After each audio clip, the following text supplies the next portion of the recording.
Alright, the Reds, it's the preview show from the centre of Munich. We're here, of course, for the second leg of the last 16 tie against Bayern Munich.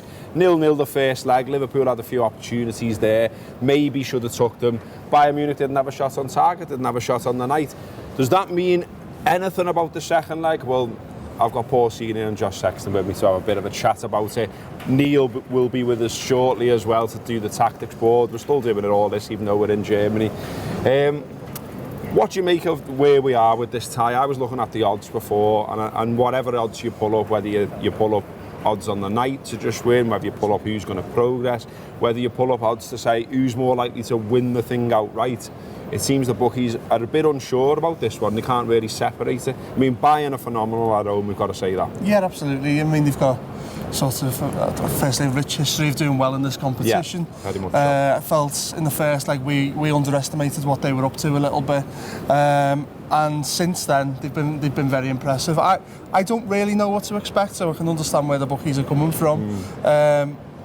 I think we're in for a game, and I think the manager's sort of making that clear that we'll have to, I think he said we have to be exceptional to beat them. I agree. I think the sort of underestimation of them in the first leg was slightly naive, and I think you've seen a very experienced Bayern side that sort of just resisted all our efforts. If I'm honest about it, I think tomorrow. I don't know who needs to come out and play, and that's what's the interesting one about it really, is that I don't know whether Liverpool needs to be front foot and really go for them. I think I'd like to see a world in which we score first and get that away goal on the board, which gives us an advantage, and then see how Bayern reacts, because then you would hope they'll leave some opportunity for us, and then we can maybe absorb a bit of pressure and try and hit them on the break. I mean, as I say, there were opportunities, Josh, in the first leg, and that sort of bears thinking about really. We should remember that really, because I think we can go the other way and sort of big them up too much and say that that Liverpool have got no chance. I think that the truth is probably somewhere in the middle, in that Mo's got chances there, Mane's got chances there that we probably look back on and say, probably should have done better with. And I kind of felt like, although they defended well on the night, it felt a little bit red zone in terms of they were near the edge to keep us out. Do you know what I mean? Yeah. And there will be an onus, you think, on them to open up at home. I think they very, very rarely not scored in Champions League games at home. They've obviously got a brilliant striker there up front who won't want to do what he did in the first leg. He'll want to get involved, he'll want chances. Equally though, it's worth remembering that we had a patched up centre-half situation at home with Van Dijk out. He's now back. We know how influential he is on the side. We know how influential he is on the defence and how good the defence has been all season. Yeah. So again, I'm arriving back at the same place. I don't really know how you call it. I think it's interesting, isn't it? Because they've sort of flattered to deceive this season, and you wonder how long they can go if they play like they did in the first leg until their fans start to go, well, are you going to give us any chance here, lads? And like you say, Liverpool made chances, and you sort of go into this thinking, yeah, Bayern are unlikely to not score. Like you say, they're probably more likely to score in terms of a home leg in the Champions League, but they're also likely to concede. They conceded a lot of goals this season. I think that game at Anfield was like the first time this year they kept a clean sheet. So you'd sort of back our front three, particularly the way they're playing at the moment. The couple of the games that come off, you think about Watford and you think about Burnley, the game at the weekend as well.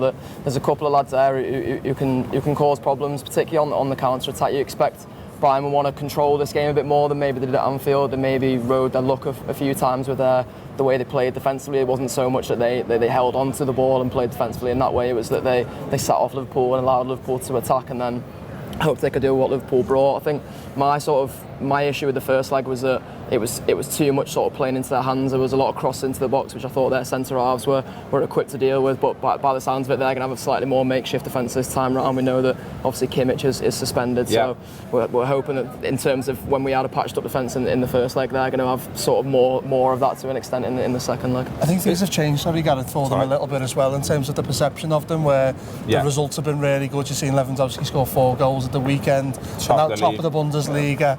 So we can absolutely be in no doubt that we have to be at our very, very best just to compete with them. And coming over here, things are different. Maybe it was a missed opportunity not to get a goal at Anfield, but it's absolutely game on 0-0. As a one-off, as an absolute knockout, it's a tasty tie. And you've seen it in the Champions League this season. Sorry, Gareth. The teams have gone into the second leg and are probably not fancied to win, and maybe Liverpool are going into this, and maybe there's a few people who don't fancy to win it. But you think about United at PSG and a couple of other games, Porto against Roma, that have happened as well, where Ajax as well, where they probably weren't fancy going into the second leg, where the score wasn't in their favour, and maybe they were looked at as the sort of lesser of the two in terms of stature as well. But Liverpool are going into this on a fairly even keel. They're having a more impressive season than Bayern are. You know, Bayern would be expected to be sort of pissing the Bundesliga at this stage, and they're not. They're getting kept up with by a good Dortmund side, like you say. They've sort of upped it recently, but they're only top on goal difference. Exactly, but Liverpool have been leading the way in our league all season, and maybe have fallen off a bit recently. So it just promises to be a massive clash, doesn't it? Is there a concern, Paul, that how Liverpool have performed away from home in Europe this season? Because, you know, we obviously have the fantastic run last season, but a lot of that was built on, to be fair, scoring a lot of goals at home. Yeah. And we haven't done that this time. As Josh says, you know, you could maybe see that as a little bit of a missed opportunity. I mentioned the chances that were there. I sort of forgot about a couple of those, but I watched the highlights back and I thought, yeah, when you see them back now, you kind of think they're chances that, you know, our front three normally would take. And so, is that a concern in your mind for you? Well, yeah, because sort of the foundation of what last year's run was built on, it's different this year. You know, I think we are a little bit blunted this season, but I think we've been able to change things a little bit in terms of being a bit more solid at the back. But tomorrow, you know, it's a different sort of tie, isn't it? We're looking at 0-0. Where Liverpool have to come out. They're not looking to defend a lead.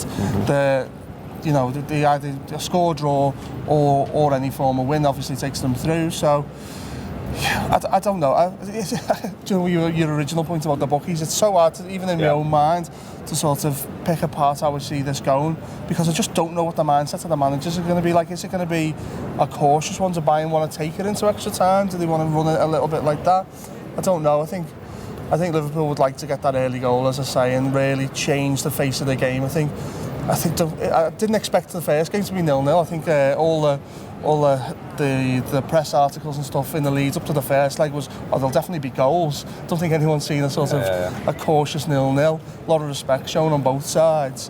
Whereas this one tomorrow, I'd like to see a bit of a ding-dong battle. Yeah, be nice, wouldn't it? I think the other thing that's well worth saying as well is, you know, we've obviously done the analysis of the game and how we see it and all that kind of thing, but we should do the fun thing as well, which is that we've walked around the city today, we've done some content. This is the third attempt at doing this video because we've been kicked out of one gaff. We tried it in another gaff and someone started drilling in the road. It's not all laughs, this, you know. But you can hear Scouse accents already around the city. You know, the Liverpool fans are arriving en masse. There's that little buzz, there's that little feel, that little edge to the atmosphere that you get when it's a big game.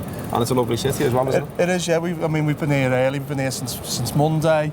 It is a lovely city. We had a good night last night, and you're starting to see more and more Liverpool tops and scarves and stuff arrive in the city. It feels like there's a big game in town, you know. So, yeah, I'm really looking forward to the time. Looking forward to seeing a bit more in Munich, because it is an absolutely beautiful city. So, what more can you ask for? And Josh, for you as well, I mean, you know, we'll do the age thing. I think we're going to do a podcast with all the younger lads. We've been excluded, haven't we? I know, yeah, I've been excluded. I don't qualify as being young at 42 years old, but Josh, you certainly do. At 23. So at 23, what's it like coming to Munich for a big game when you've heard us banging on about big games from the past? That's the thing, is when you hear the stories from sort of your relatives who grew up doing the stuff, and you lads as well who've sort of come on all these mad trips, and you hear about, you know, your taxis to Istanbul and all them sort of things, and we talked about on the way to Kiev as well. There's them stories you create are what sort of form your love of supporting Liverpool. I've wrote a piece today, it's a sort of travel diary, where I mentioned that the trophies are obviously the be all and end all. Look, we all want to win the league this season, there's no doubt about that, but these are the reasons that we're football supporters, is to come on these trips and to have these boss times with our mates, and I think that's the sort of main thing which always draws you back in. As promised then, Neil Atkinson with the Tactics Board. Bayern Munich facing Liverpool yellow away kit for this one. As I always say, Liverpool should have a yellow away kit. That we don't, we'll just not deal with that in terms of reality. We'll make them yellow for the purposes of this. What do we know about Bayern Munich? Well, we know that they will not have Kimmich at right back, so Kimmich will not be available right back, so Rafinha can be expected to start there. Rafinha will be at right back. What else do we know? Obviously Lewandowski will start, he will lead the line. Ribery's fit, flying in decent shape. He was talked up massively by Kovac yesterday, so expect Ribery to come in off the left and play that side. Gnabry, therefore, we can expect to play on the right-hand side. He'll switch back over. He's actually been playing on the left in domestic games, I think. From there, we've got Thiago and Javi Martinez. I would expect them to retain their places. Sewell will start as well. It's then Hummels or Boateng at centre-half. I think it'll be Hummels given his performance in the first leg. And the key one for me, the really interesting one, well, Alaba has an injury doubt and he'll be starting left-back. I'm intrigued as to whether or not he'll go with James Rodriguez here, or if he might actually look to get Coman on the pitch and have Ribery, Coman and Gnabry, and have just loads of pace behind Lewandowski. I'm not sure it could go either way, that one. James Rodriguez has been playing well week in, week out in Germany, from the reports I've been reading, so I suspect he may well just go with him and have the idea that he's got Kingsley Coman to come off the bench as the game wears on. Don't see the shape being anything other than 4-2-3-1. Big question around approaches. There's a lot of talk and a lot of expectation that Bayern Munich will have to come at Liverpool. There was a lot of that in the second leg. They will have to come at us. I'm not so sure from a tactical point of view. If they'd have had the game they think they had against Liverpool in the first leg, or was reputed to have had against Liverpool in the first leg, where it was meant to be this terrific defensive performance, then I might argue that they could go with that again for 60, 70 minutes and back that Lewandowski when he gets his chance will take it. Turn it into a 20-minute game, go from there. The only thing is, the reality of the game they actually had against Liverpool at Anfield was that they probably should have been a goal behind by half-time. They'll know the defensive performance wasn't quite as strong as they felt like it was at the 90-minute mark. So I wonder if their best approach is indeed to look to go at Liverpool a little bit, because they may well think to themselves, we will not keep them out for 90 minutes. I think they may be better doing that than thinking they can reprise the second half performance across the both halves of this one. We'll see how it goes. It'll be a hell of a night, a hell of an occasion. I'm backing Liverpool to go through. Okay, thanks to Neil there. Yeah, just finally then for this section of the preview show, what do you want from the selection? We know how much that's influenced both how Liverpool play at times, also how fans feel. We're not going to go into that too much, but you all know our feelings on that. But, you know, where do you think it's going to go? I mean, you know, Lallana did all right at the weekend, I thought, but you'd be very, very surprised to see him start here. What you'd expect Klopp to do? Do you know what? There's part of me that, well, what I expect him to do is I'm expecting the back five to be what you expect, the front three to be what you'd expect, but the midfield's where the questions are, and I'm expecting them to go Fabinho, Henderson, Wijnaldum. I wouldn't. I like that sort of. I mean, number 10 playing a number 8. He did just talk about Wijnaldum being tired, though. Yeah. So does that come into it, or do you think that's I don't think so. He's his go-to guy. I always think he's one of the first names on the team sheet. Doesn't play the weekend. Sorry, does he? No, he doesn't play. No, he came off. Yeah, he gets his rest at the weekend, doesn't he? Sorry, Henderson doesn't play the weekend. And you know, I'm expecting that to be sort of the makeup of the field. You don't see Fabinho being left out, do you, in a game of this sort of magnitude? So that's what I'm expecting to go with. The Lallana one is a little bit interesting because he plays so well at the weekend. You know, you've got to ask, what have you got to do to keep your place? I think if it wasn't such a big game, I think he would keep his place. But I just want to see a little bit more creativity in this one. You know, it's a game where we're going to have to score. Yeah. Be interesting to see whether the likes of a Keita, or I'm not expecting Shaqiri, but that sort of style of player can make his way into the team. But the midfield that I've just said is the one I expect to start. Do you go with that, Josh, that you think initially at least maybe he goes for solidity and then introduces a more attacking player as time ticks on? I'm not sure, to be honest. I mentioned in the first part there that I expect Bayern to want to have more control of the game, and when you think about it in that way, you probably maybe have your Fabinho and your Henderson who will sort of lock it down, but then he maybe needs to have a Naby Keita in there to sort of launch those counter-attacks. We've seen it time and time again this season where he sort of picked up that ball on the left-hand side of the box. I don't know what's going on there, by the way. Where Keita picks up where Keita picks up the ball on the left-hand side of the box, and you've got your runners, you know, your Mane and Salah bombing forward. It feels like it maybe needs someone like him. If Liverpool are going to play more counter-attacking, it maybe needs that sort of link man, and that was what Lallana was at the weekend. Obviously Liverpool have more control of the ball in that game, but it is vital to sort of have that play like that. I do genuinely believe that he probably drops Gini Wijnaldum for this game. I know he brings him off early at the weekend, but there is an extent to which he can pick himself into a corner with these games at the moment. And we've got Fulham on Sunday, so Wednesday to Sunday sort of fixture list. I imagine he'll be saving Gini for that and thinking that he can go again in that. But I see Naby Keita in this one, to be honest. That's interesting. You know, he's under Benitez. I always used to expect lads who had history of the league playing in the fixtures. Used to say with the likes of Zenden, Kromkamp, these lads, if you were playing PSV away, they were in. Do you know what I mean? And that was a very Rafa thing. It's not really been that way with Klopp. But I don't know. I'm not sure I agree with Josh. I can know the lads that he's picked in these big games are the ones he's always trusted. And Wijnaldum's always been there. I think the fact he did look tired the weekend and the fact he's brought him off signals that he wants him in there for this. I think my wanting a Lallana, Keita style player is maybe me thinking a little bit front foot, whereas we've absolutely got to show some respect to Bayern as well. You know, it's got to be based on a strong foundation.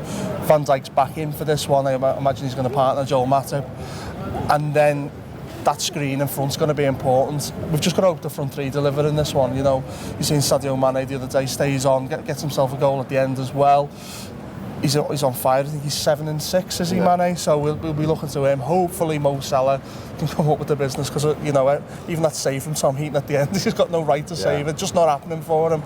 But there's going to be one game when Mo turns back up and score. I'm really hope it's this one. It's worth saying as well, the bench could be massively important in this one. You think about the injuries we've got sort of clearing up now, and Paul mentioning Matip there, you expect Lovren to be on the bench as well. There's going to be a few lads there who Klopp will trust to bring on and do a job, whether it is you have to bring on a Lovren late on to sort of see it out, or whether you're bringing on a Shaqiri or someone. There's the options there to really go at Bayern, so I expect us to be, maybe it does sort of stall, maybe I've sort of thought that it's going to be, you know, too much gung-ho early on, but it's going to be definitely an interesting game. I'll tell you one thing I can't be bothered with, Gareth, is pens. I don't think I've got it in me to go through that. Not ready for that. Need a break from this league. No, not ready for that one. It's a big game. It's a big ground. They've got a big support. I'm expecting the atmosphere there to be electric. Can't wait to go and see the ground. And listen as well, you know, we're here from Monday to Thursday. We're doing content every day, so follow us on social media, Twitter, Facebook, Instagram, obviously the YouTube channel as well, the podcast, writing on the site, theanfieldapp.com as well. This has been the preview show. We're loving being in Munich. We hope you're watching, loving what we're doing here from Munich. Up the fucking Reds, we can do this.